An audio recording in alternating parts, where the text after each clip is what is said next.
I'm David with Bolivar Live, and we're here at the Bolivar Lighthouse. Actually, we're in the Maxwell house, and I have the Maxwell, I say family, clan, depending on when you knew them, whether they were young or old, what they may be called. But we're going to talk about some of the stories, just a free-for-all today.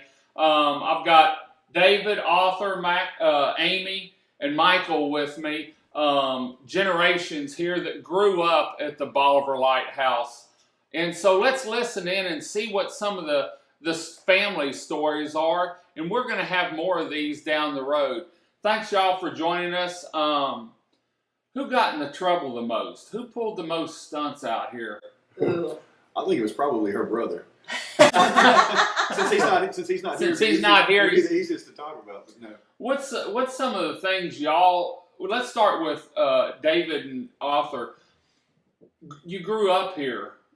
We heard some of Lloyd's stories. What stands out as, we heard about the slingshots and the cattle drives, but what do you remember about growing up here on the Lighthouse? One thing about when we'd come down here, I was the youngest of 5 boys, and when we got to the beach house, Daddy was here with us, and Daddy was a school teacher, Mother was a school teacher, and we all had a responsibility, a little job to do. And the first thing Daddy did, he had a stool out here, a barber stool.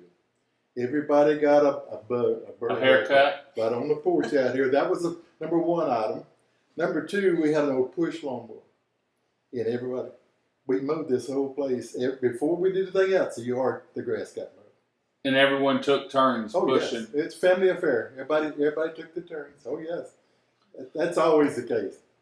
We didn't take turns. The lawnmower kept moving. It kept moving. Mom and Daddy didn't play. You got to go get your job done. Go do it. And we did it. Were summers spent here? What about the fishing and the duck hunting? Did y'all run the marshes? No, the big deal was we'd go to the jetties. Mom and Daddy, when they were coming up, were in Beaumont from the ranch. And they taught for a while there at South Park. So all the men that worked in the refinery and had good jobs were Bolivar and close friends. And we'd be we'd either be floundering at night or walking out on the jetties or riding in a boat out on the jetties. They had 2 boats and 1 motor.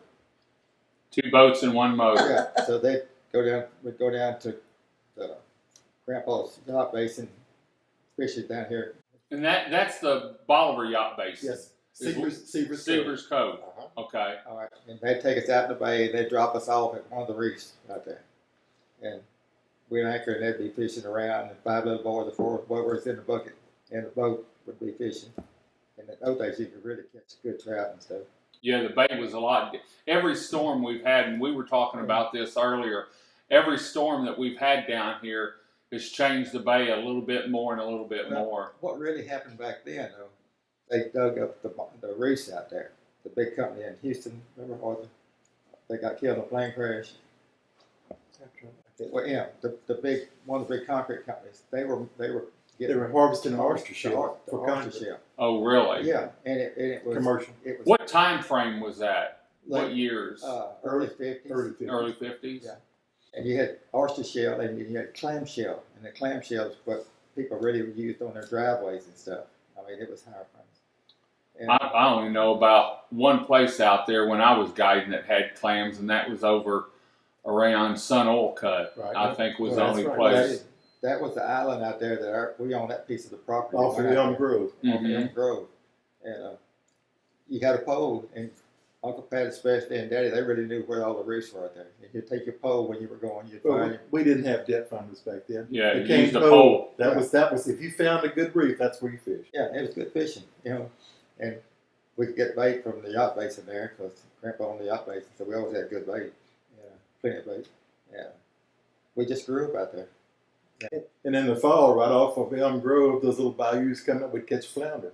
Yeah, in the fall? In the fall time. And the flounder were, that time of year, they're moving out to the Gulf, so they're running the shoreline.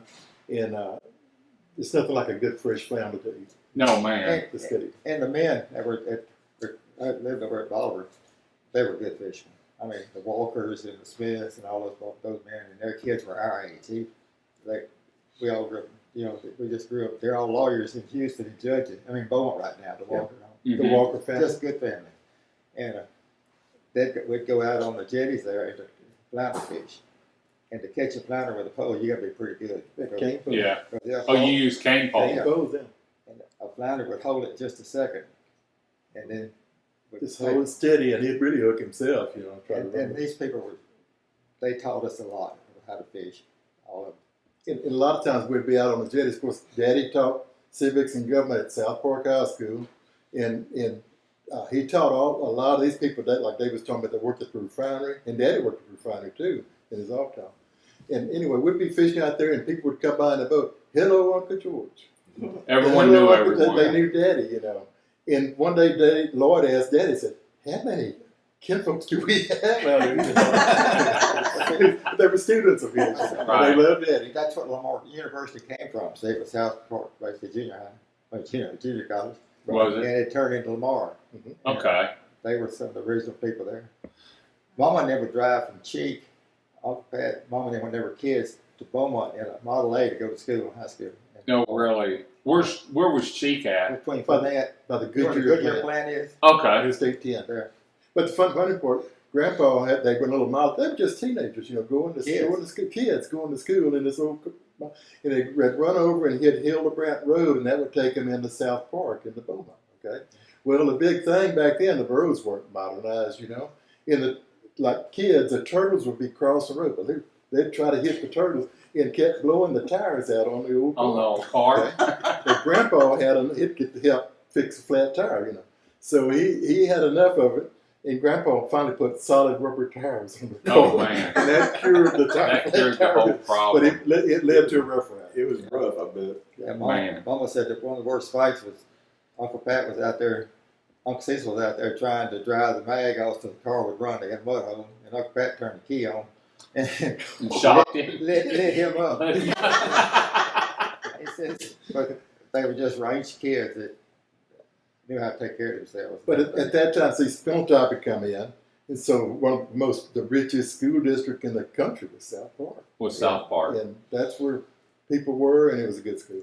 Good. It- Well, there's some stories from the past, and we're going to talk to Amy here in a little bit, or in the next show, about the future.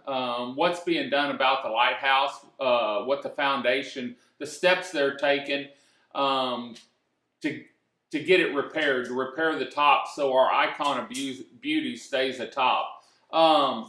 Amy, what's the website if people want to get more information on what's going on in the foundation? Absolutely. So it's the Bolivar Point Lighthouse Foundation, and our website is bolivarpointlighthouse.org. We got it right this time. We got it right this time. So, lovely card, bolivarpointlighthouse.org.